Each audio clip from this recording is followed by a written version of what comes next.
O YouTube retirou do ar um vídeo do canal de Jair Bolsonaro com notícias falsas sobre as urnas eletrônicas. Você se lembra do que a gente está falando? É uma live que foi transmitida no dia 29 de julho de 2021, em que o presidente questionava a segurança do sistema eleitoral brasileiro, apresentaria provas a respeito do que dizia, não apresentou coisa nenhuma, uma mentirada, as mesmas que foram contadas anteontem. Em nota, o YouTube citou que desde março de 2022 vem removendo conteúdos com alegações falsas de que as urnas eletrônicas foram hackeadas nas eleições de 2018 com uma suposta adulteração de votos. Isso jamais aconteceu. E afirmou o YouTube que esse é um dos exemplos do que não é permitido de acordo com a política contra a desinformação nas disputas eleitorais. Eu citei aqui a jurisprudência aberta pela condenação do ex-deputado estadual Fernando Francischini, cara. O que Bolsonaro fez é muito pior.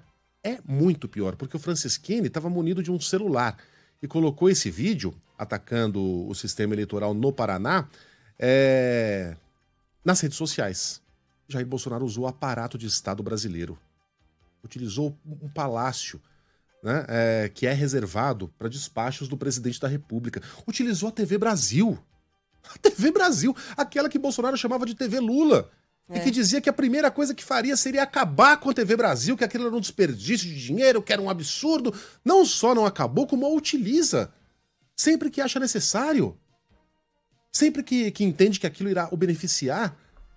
Esse é o grande patriota, Jair Bolsonaro, que não se importa em usar um aparato de Estado a seu favor.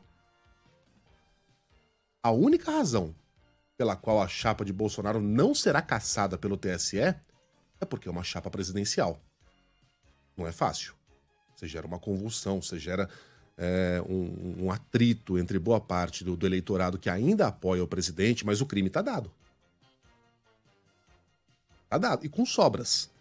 Porque o que Francischini fez foi muito menos grave do que a gente viu no Palácio da Alvorada na última segunda-feira. Voltaremos ao assunto daqui a pouquinho. Bengali, sabe que é um pouco assustador porque a gente está falando e está abrindo todos os elementos, essa resposta de autoridades diferentes, de setores diferentes, está todo mundo falando o que está acontecendo e ainda assim a gente costuma se referir àquela parcela do eleitorado que é muito fiel, né, ao presidente da República, 27%, 30%, que é aquele número que não mexe, né, sempre apoiando o presidente Jair Bolsonaro. E quando você ouve os argumentos dessas pessoas nesse momento, essas informações que a gente traz, e são informações, são fatos, elas são rebatidas com a coisa de vocês são esquerdistas. Como se todas as pessoas, todos os críticos ao presidente da República fossem esquerdistas, seja lá o que isso for, né? Que definição seja essa. E criticassem apenas por essa razão. Exatamente. E quando, na verdade, primeiro, né, a gente não tem um embasamento sobre o que é ser esquerdista para essas pessoas. O que é isso? Né? Ter uma ideia da economia centralizada por um Estado maior. Não, né? É simplesmente rebater o presidente da República, a partir daí se torna esquerdista. E aí fica difícil estabelecer o diálogo assim, né? Quando você tem essa parcela para quem ele está falando justamente e que faz exatamente o que ele pede que façam, que é fechar, né? Baixar a cabeça, fechar o ouvido, olhar para frente e não dialogar com ninguém. E aí o que a gente faz a partir disso? Não tem como as coisas não ficarem mais tensas, né, nesse período pré-eleição, se a gente não conseguir dialogar com as pessoas, se a gente não conseguir fazer autocrítica o tempo todo.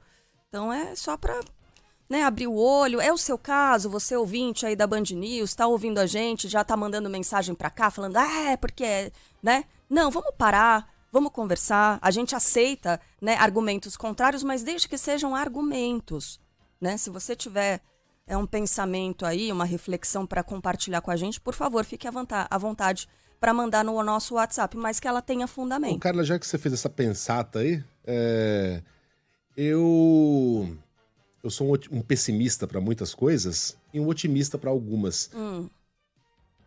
Para isso eu ainda sou um otimista. Eu ainda acho que a ficha cai para a maioria das pessoas, que um dia percebe essa manipulação, né? Essa jogada de políticos autoritários de colocar parte do Brasil contra a outra parte do Brasil, nós contra eles.